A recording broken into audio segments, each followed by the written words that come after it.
नमस्कार साथियों, मेरा नाम है अशोक पांडे और मेरे चैनल जय विश्व का आपका स्वागत है। फ्रेंड्स, आज हम Indian economy module A chapter number 10 discuss करेंगे। पार्ट 2 है, सस्टेनेबल डेवलपमेंट गोल्स की बात हो रही है फ्रेंड्स यहाँ पर। तो इस पर्टिकुलर लेक्चर में हम देखेंगे क्या क्या चीज़ें। इंडिया और सस्टेनेबल डेवलपमेंट गोल नंबर 13 जो क्लाइमेट एक्शन पर आधारित है।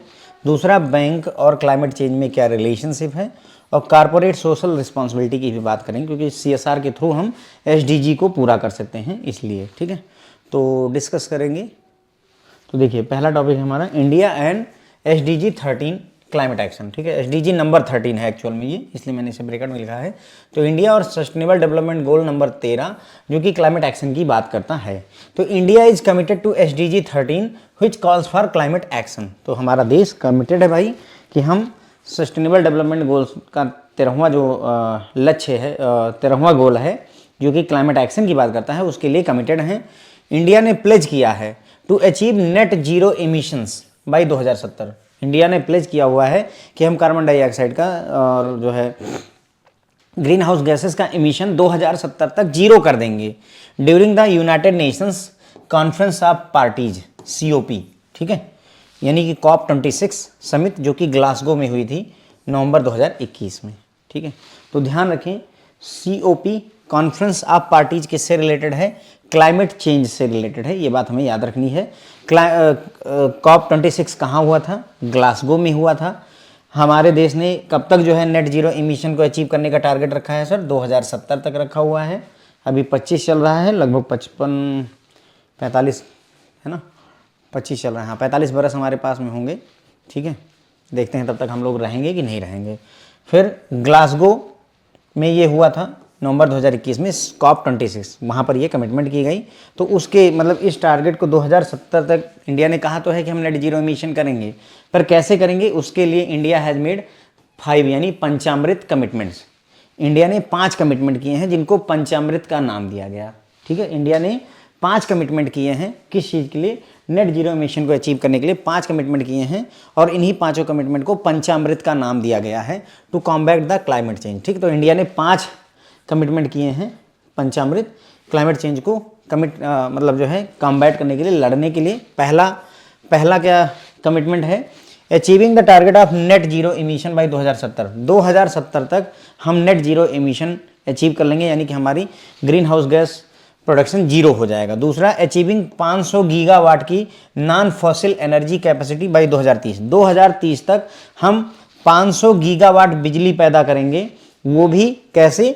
नॉन फॉसिल यानी कि जो है कोयला, तेल और गैस को जला करके नहीं, अदर तरीके से, सोलर एनर्जी से, विंड एनर्जी से, जो भी अदर तरीके हैं नॉन कन्वेंशनल वे से, ठीक है, रिन्यूएबल एनर्जी के थ्रू।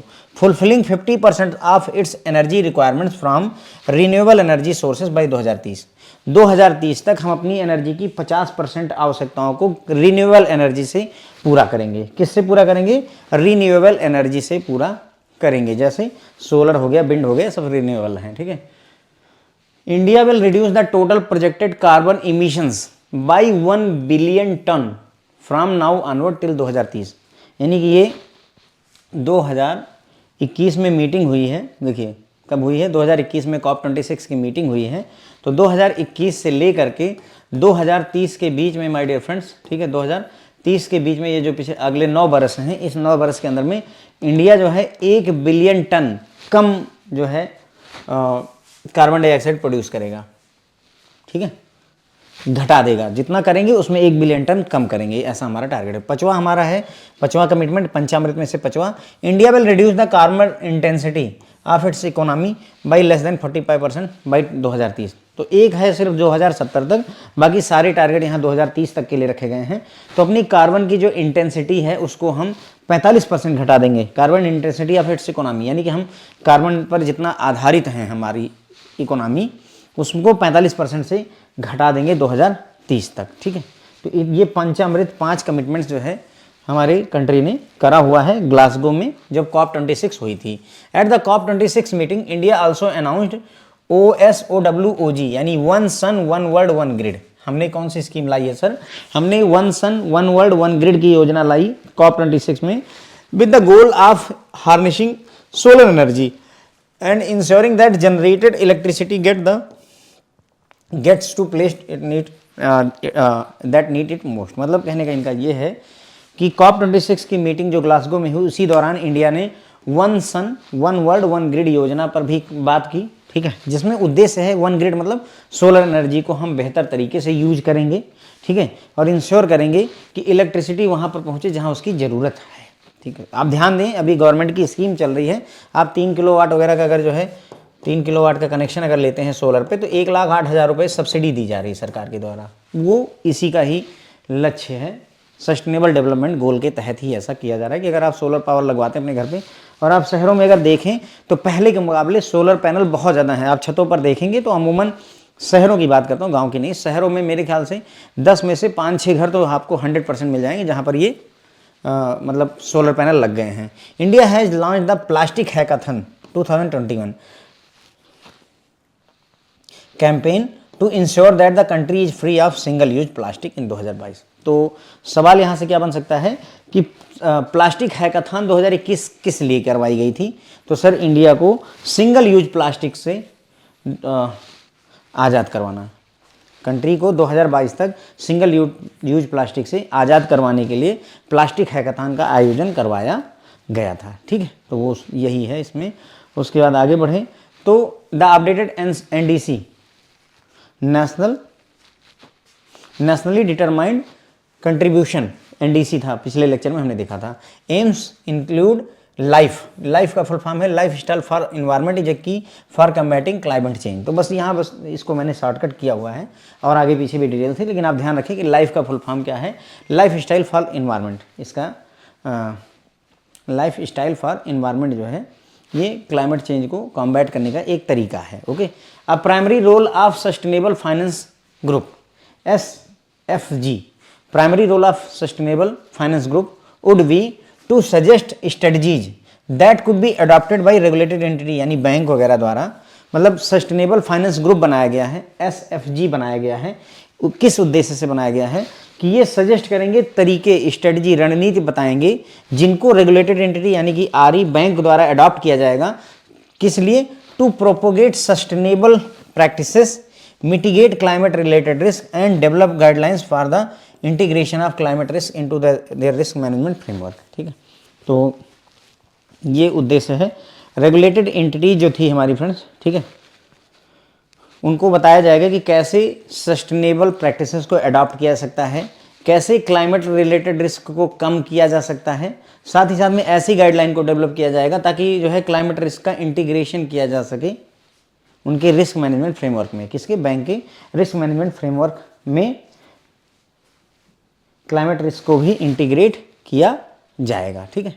फिर आता है sustainable finance group in the department of regulation DOR, Reserve Bank of India carried out a survey in 2022। यानी कि पहला बात ये कि सस्टेनेबल फाइनेंस ग्रुप कहाँ पर है?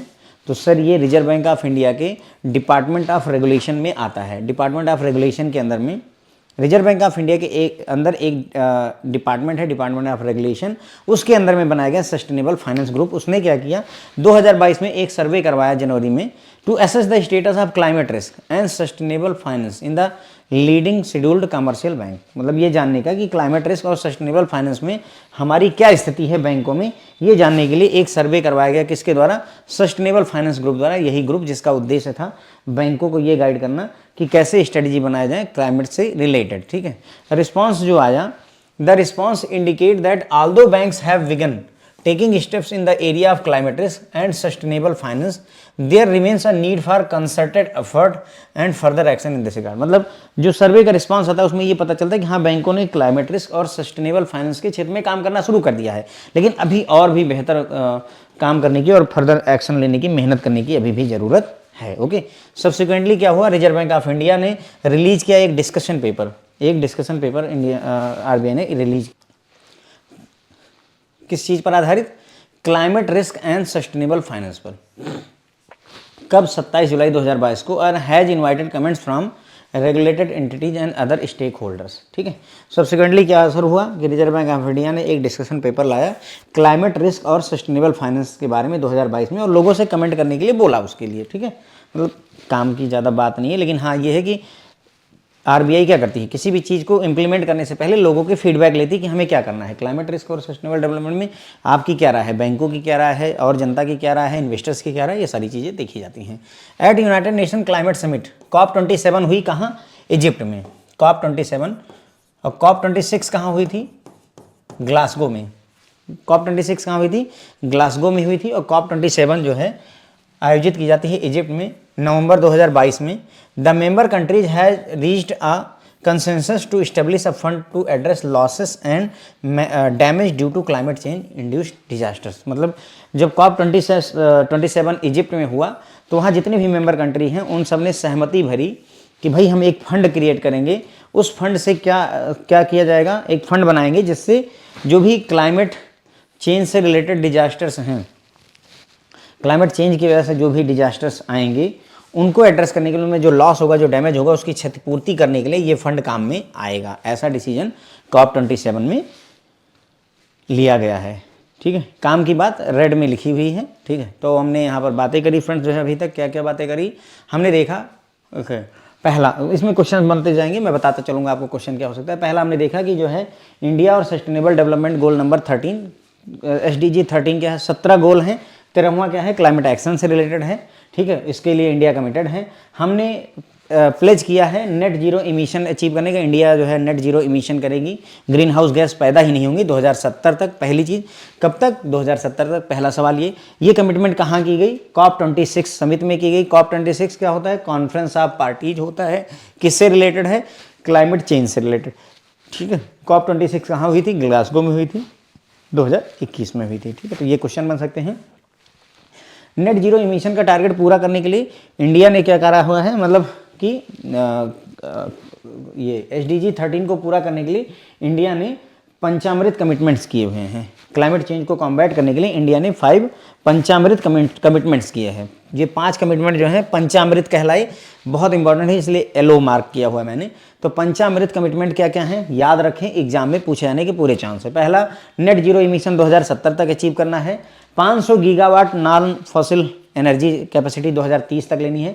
केवल एक ही 2070 तक है, बाकी सारे 2030 तक ही अचीव करने हैं। ठीक है, तो पहला जीरो एमिशन 2070 तक 500 गीगावाट की बिजली हम पावर पैदा करेंगे बिना तेल और क्या नाम है कोयला और गैस जलाए हुए। ठीक है, उसके बाद में अपनी एनर्जी की रिक्वायरमेंट का 50% पूरा करने का काम हम करेंगे रिन्यूएबल एनर्जी सोर्सेस से 2030 तक। ठीक है, रिन्यूएबल एनर्जी मतलब ऐसी एनर्जी जो रिन्यू की जा सके, जैसे कोयला जलाए तो ख़त्म हो गया और गैस जलाई तो ख़त्म हो गई, दोबारा यूज नहीं की जा सकती है। लेकिन रिन्यूएबल एनर्जी सोलर, एक बार ख़त्म हुई तो दोबारा धूप की किरणें आई तो सोलर फिर से रिचार्ज हुआ और यूज की जा सकती है। तो रिन्यूएबल एनर्जी से हम अपना 50% ज़रूरतें पूरी करेंगे। उसके बाद में 2021 में ग्लासगो में COP26 हुई, उससे लेकर के 2030 के बीच में जितना भी कार्बन डाइऑक्साइड प्रोडक्शन होता है उसको 1 बिलियन टन से रिड्यूस करने का टारगेट है। 1 बिलियन टन से हम रिड्यूस करेंगे। उसके अलावा कार्बन इंटेंसिटी हमारी जो इकोनॉमी की है, इकोनॉमी की जो कार्बन पर निर्भरता है उसको 45% से रिड्यूस करने का जिम्मा भी 2030 तक लिया गया है। ठीक है, इसके अलावा COP26 जो हुई ग्लासगो में, उसमें इंडिया ने एक नया नारा दिया, 1 सन 1 वर्ल्ड 1 ग्रिड का। ठीक है, 1 सन 1 वर्ल्ड 1 ग्रिड किससे रिलेटेड है, ये सवाल पूछा जा सकता है। तो सोलर एनर्जी के उपयोग पर है आधारित कि हम सोलर एनर्जी को यूज करेंगे ताकि एनर्जी को जहाँ जरूरत है वहाँ पहुँचाया जा सके। अगला सवाल जो बन सकता है कि प्लास्टिक हैकाथॉन किससे रिलेटेड है, तो ये सर सिंगल यूज प्लास्टिक को ख़त्म करना, कंट्री को, इंडिया को सिंगल यूज प्लास्टिक से फ्री करना 2022 तक, उससे रिलेटेड है। ठीक है, फिर आया था कि अपडेटेड NDC जो थे, नेशनली डिटरमाइंड कंट्रीब्यूशंस थे जो देशों के, कि हम ग्रीन हाउस गैस को प्रोडक्शन कैसे घटाएंगे। उसमें एक टर्म आता है लाइफ स्टाइल फॉर इन्वायरमेंट होता है, बस लाइफ का फुल फॉर्म याद रखिएगा। ठीक है, फिर एक ग्रुप बनाया गया सस्टेनेबल फाइनेंस ग्रुप।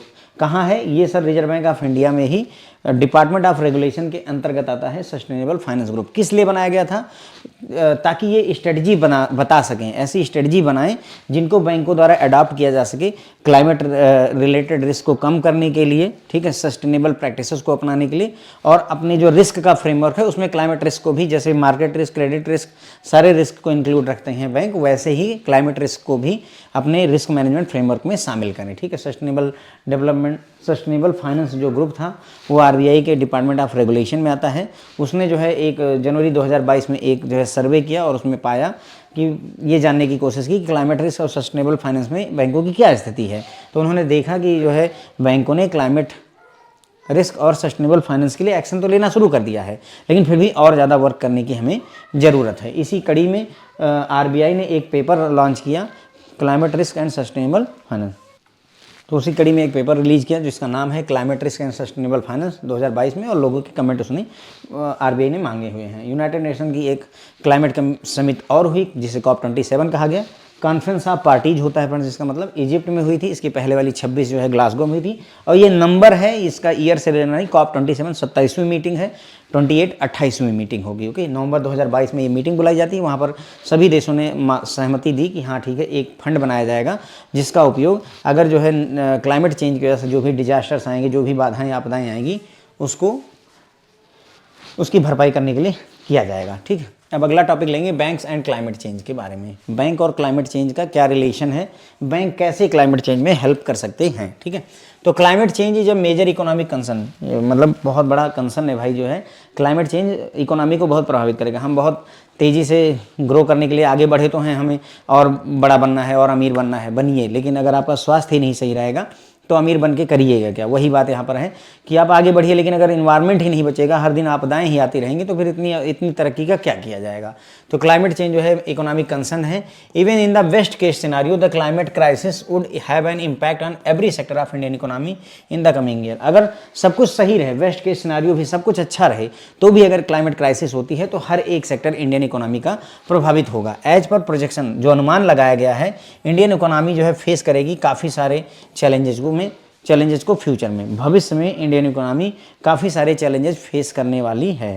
ठीक है, क्लाइमेट चेंज जो है is likely to lower India GDP by 2.8% per year by 2050 according to the World Bank. World Bank कहता है कि जो इंडिया की इकोनॉमी है उस पर क्लाइमेट चेंज का प्रभाव क्या रहेगा, हर साल जितनी बढ़नी चाहिए उसमें 2.5% का रिडक्शन होगा, 2.8% का। तो 2.8% का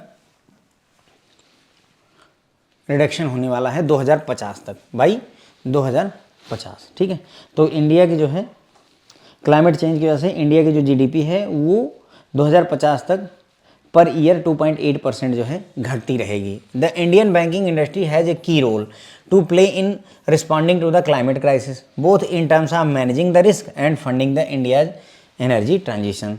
तो इंडियन देखो जो हमारे बैंक हैं भाई, उनका की रोल रहने वाला है क्लाइमेट क्राइसिस में। कैसे, दो चीज़ें करेंगे हम, एक तो रिस्क को मैनेज करने में भी मदद करेंगे, और दूसरा जो एनर्जी ट्रांजिशन होने वाला है, हम सोलर की तरफ जाना चाहते हैं, हम रिन्यूएबल एनर्जी की तरफ जाना चाहते हैं, तो उसके फंड करने में भी जो है बैंकों का रोल रहने वाला है। Through green finance the banking sector can help India to achieve its climate target. तो बैंक क्या कर सकते हैं, अगर बैंक ग्रीन फाइनेंस करते हैं। ग्रीन फाइनेंस क्या होता है, लोन ही होता है, लेकिन ऐसा लोन जिसका इन्वायरमेंट पर नेगेटिव इफेक्ट ना आए, ग्रीन फाइनेंस हो जाएगा। तो ग्रीन फाइनेंस से बैंकिंग सेक्टर इंडिया को जो क्लाइमेट का टारगेट है 13 नंबर SDG है उसको अचीव करने में मदद कर सकता है। It is critical for bank to support the economic transition to net zero emission by continuing to support green infrastructure. Obviously अगर हम नेट जीरो इमिशन चाहते हैं तो उसके लिए चाहिए कि बैंक जो है सपोर्ट करे ग्रीन इंफ्रास्ट्रक्चर को, यानी कि ग्रीन फाइनेंस करे, लोन दे। ठीक है, although bank do not have direct role in climate change. अगर देखा जाए तो बैंकों का फ्रेंड जो है कोई डायरेक्ट रोल नहीं है यहाँ पर, है ना, सीधा सीधा हमारा कोई रोल नहीं है क्लाइमेट में, लेकिन bank do play a significant role as lender to the industry. लेकिन बैंक जो है इंपॉर्टेंट रोल प्ले करते हैं जिन इंडस्ट्री को वो लोन देते हैं। जिन इंडस्ट्री को आप लोन देंगे, अगर ग्रीन फाइनेंस से रिलेटेड लोन देंगे तो ऑब्वियसली इन्वायरमेंट अच्छा रहेगा। ठीक है, the financial service task force FSTF financial service task force of sustainable market initiative suggest a government of strategies on how the banking sector can support these transition including. तो यहाँ पर कुछ suggestion दिए गए हैं किसके द्वारा, फाइनेंशियल सर्विस टास्क फोर्स के द्वारा, कि कैसे जो है बैंक हेल्प कर सकते हैं ग्रीन इनिशिएटिव में। पहला, bench marking the definition of sustainable finance for further investment. मतलब कहने का ये है कि बैंक जो है सस्टेनेबल फाइनेंस किसे कहेंगे, उसकी डेफिनेशन को बेंचमार्क कर सकते हैं। बेंचमार्क मतलब एक डेफिनेशन गढ़ी जा सकती है, इस इन्वेस्टमेंट को, इस लोन को हम सस्टेनेबल फाइनेंस मानेंगे। अगर उसे सस्टेनेबल फाइनेंस में ले लिया जाएगा तो ऑब्वियसली बैंकों को कुछ सब्सिडी वगैरह ये सारी चीज़ें मिलेंगी, उसकी वजह से वो लोन देंगे। सिनारियो एनालिसिस कर सकते हैं बैंक। उसके बाद में एसेसिंग द रिस्क, रिस्क को एसेस करें और अपॉर्चुनिटीज़ इन sustainable financing mechanism. Sustainable financing में हमें क्या रिस्क है और क्या अवसर मिलते हैं, ये सब भी हम यहाँ पर चेक कर सकते हैं, ऐसा बताया गया है। ठीक है, तो बैंक और क्लाइमेट चेंज में हमने देखा कि क्लाइमेट चेंज जो है इकोनॉमी के लिए एक मेजर कंसर्न है। वेस्ट के सिनारियो में भी हमारी इकोनॉमी अगर क्लाइमेट क्राइसिस आएगी तो प्रभावित होगी, हर एक सेक्टर प्रभावित होगा। उसके बाद में प्रोजेक्शन अगर देखा जाए, अनुमान देखा जाए तो इंडिया की इकोनॉमिक चैलेंज को फ्यूचर में फेस करने वाली कोई डाउट नहीं है। जो क्लाइमेट चेंज है उसका प्रभाव ऐसा होगा, वर्ल्ड बैंक कहता है कि जो क्लाइमेट चेंज है उसका प्रभाव ऐसा होगा कि हर साल 2050 तक हर साल हमारी जीडीपी 2.8% लेस ही जो है ग्रो करेगी, जितना ग्रो करनी चाहिए। इंडियन बैंकिंग इंडस्ट्री का बहुत ज़्यादा रोल रहने वाला है क्लाइमेट क्राइसिस में। कैसे हम क्लाइमेट रिस्क को मैनेज कर भी सकते हैं और साथ साथ में नए तरीके के लोन दे सकते हैं, ताकि इंडिया जो है नए तरीके की एनर्जी प्रोडक्शन की तरफ बढ़ सके। ठीक है, तो एनर्जी ट्रांजिशन हो रहा है, इसके लिए ग्रीन फाइनेंस प्रोवाइड किया जाएगा बैंकों के द्वारा।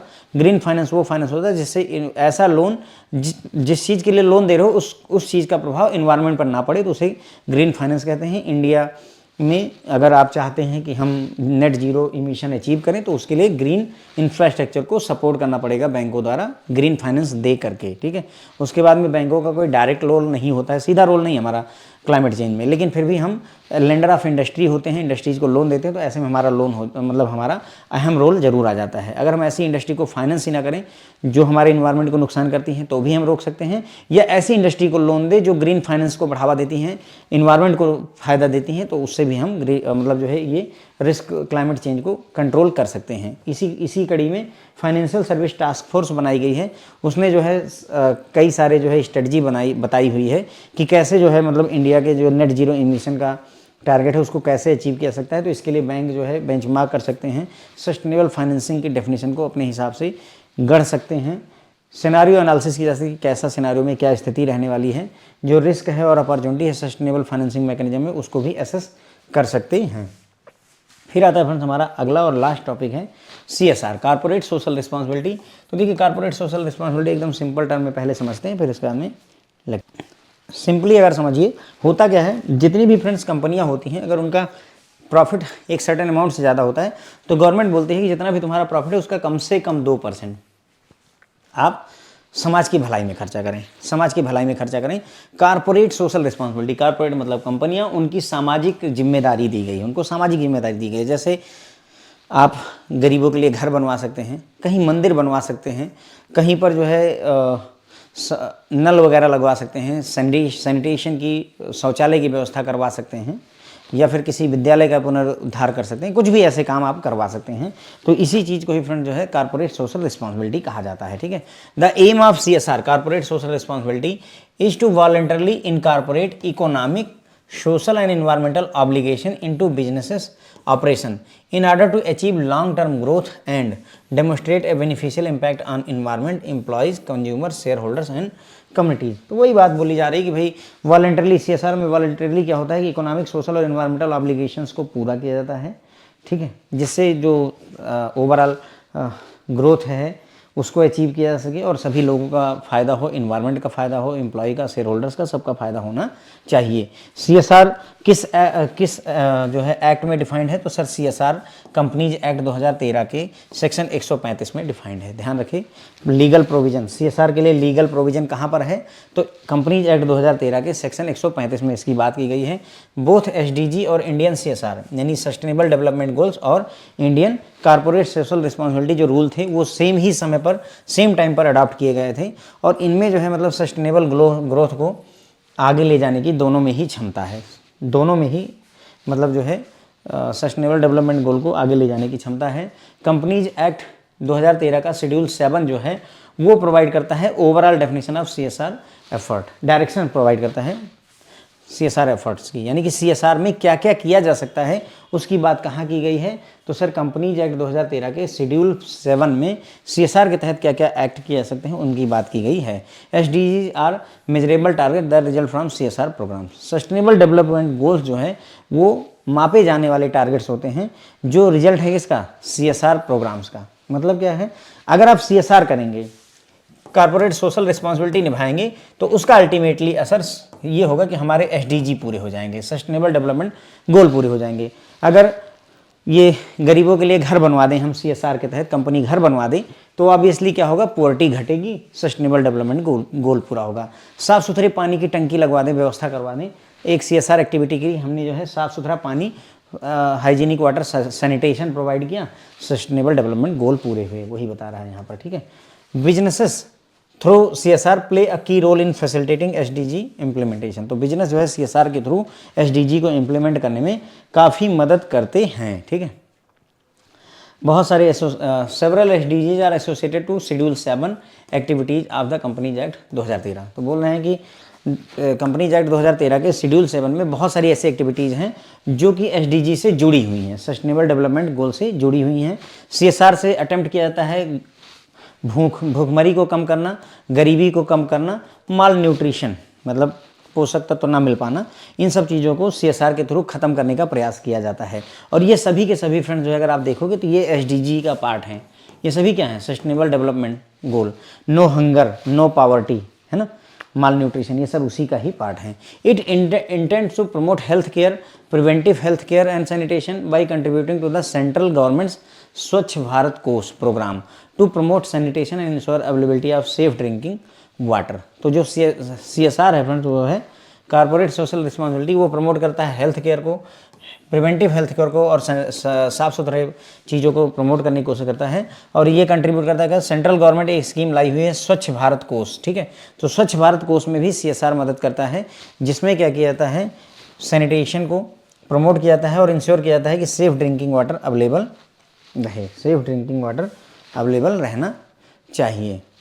फिर आता है सर हमारा SDG सस्टेनेबल डेवलपमेंट गोल, जैसे नो पावर्टी, देखिए गरीबी ना रहे, नो हंगर, भुखमरी ना रहे, गुड हेल्थ और wellbeing, clean water, sanitation are all built around CSR activity in India. ठीक है, तो ये सभी की सभी चीज़ें CSR एक्टिविटी का ही पार्ट हैं। ये जितनी भी चीज़ें हैं, ये जितनी भी फ्रेंड्स हम एक्टिविटी बता रहे हैं, ये सारी की सारी CSR एक्टिविटी ही हैं। तो CSR एक्टिविटी अगर की जाएगी तो अल्टीमेटली हमारे SDG पूरे होते हैं, यही बात यहाँ कही जा रही है।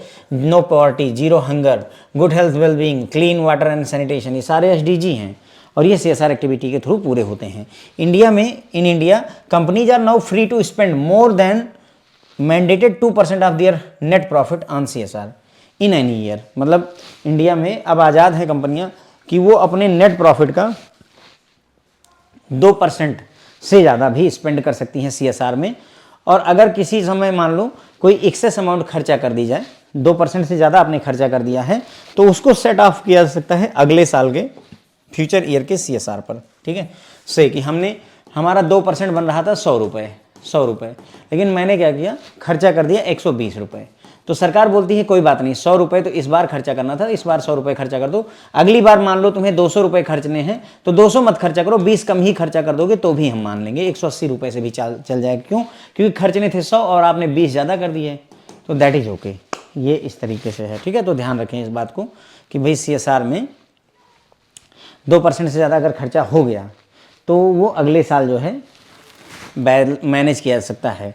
फिर आता है फ्रेंड जो है कि CSR में कुछ पेनाल्टी वगैरह का प्रोविज़न किया गया था 2019 में। तो जुलाई 2019 में गवर्नमेंट ने अमेंड किया लॉ, जिसने थ्रेटन किया था कि नॉन कंप्लायंस अगर CSR का प्रोविज़न किया जाता है तो उससे क्रिमिनल ऑफेंस माना जाता था। ध्यान रखें, पहले CSR को, अगर आपने CSR की एक्टिविटी को नहीं पूरा किया, जो कंप्लायंस है वो नहीं करी, तो आपके द्वारा जो गलती की जाएगी उसकी वजह से इसे क्रिमिनल ऑफेंस माना जाएगा। लेकिन बाद में ये जो है इसे सिविल रॉन्ग माना गया, बाद में इसको मॉडिफाई करके अब अगर आप non compliance with the CSR provisions करते हैं, आप CSR की रिक्वायरमेंट को नहीं पूरा करते, जैसे हमें 2% खर्चना था, हम 2% नहीं खर्चा किया, हमने 1% खर्चा किया अपने नेट प्रॉफिट का, तो अब ये क्रिमिनल एक्टिविटी ना हो करके सिविल जो है, सिविल ऑफेंस माना जाने लगा है। It's not a crime. अब ये क्राइम नहीं रह गया है। साथ ही साथ में पेनाल्टी 1 करोड़ रुपए की है जो कंपनी डिफ़ॉल्ट करेगी, और 2 लाख रुपए ईच डिफ़ॉल्टिंग ऑफिसर पर लगता है।